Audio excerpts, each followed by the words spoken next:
weekend, my wife and I were in Las Vegas for the 2025 AIM Expo.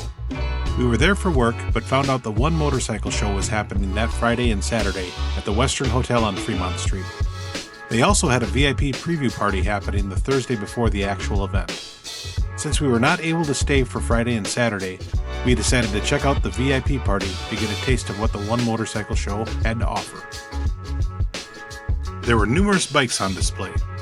They had everything from rat rod style bobbers to a select number of new OEM bikes like the new Buell Cruiser and Janus 450. I didn't realize the lack of footage I actually got until I started editing this video. I can only show you a small taste of what we actually saw at the preview party. The first cycle we looked at, walking into the show, was this Dr. Evermore styled stretched and bagged 1975 Honda. If you don't know who Dr. Evermore is, I have a link in the description so you can make it a motorcycle trip this year. This bike had amazing attention to detail and was a great introduction to what we were in store for. One of the people we met at the show was Richard Worsum, who is the founder of Janus Motorcycles.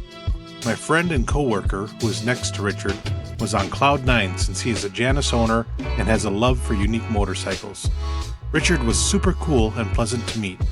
The bike he brought with was actually the first production Gryffin 450, which is a scrambler-style bike they recently launched. I always like giving Matt a hard time about the Janus 250 Halcyon he owns, but deep down I do appreciate what they are doing and the style they have. Meeting Richard and getting a feel for his character only solidified my respect for the company. One bike I thought was really cool was this custom Rivet Anthem. This bike was built in collaboration with Christian Sosa from Sosa Metal Works in Las Vegas. I thought it was cool to see a nicely done electric motorcycle.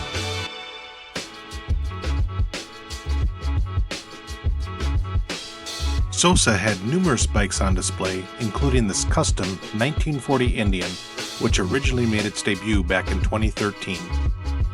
Another example is this 2017 BMW R9T, which adorned the cover of Cycle World magazine on their December 2017 issue.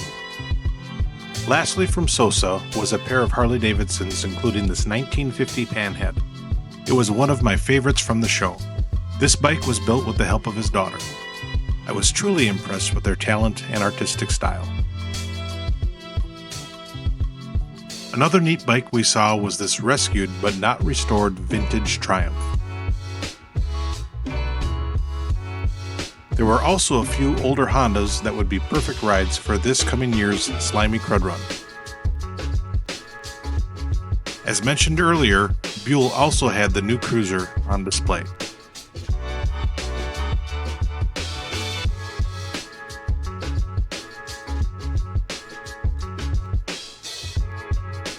Even if you missed the show in Vegas this year, you can still catch the show in its normal hometown of Portland, Oregon, May 2nd, 3rd, and 4th.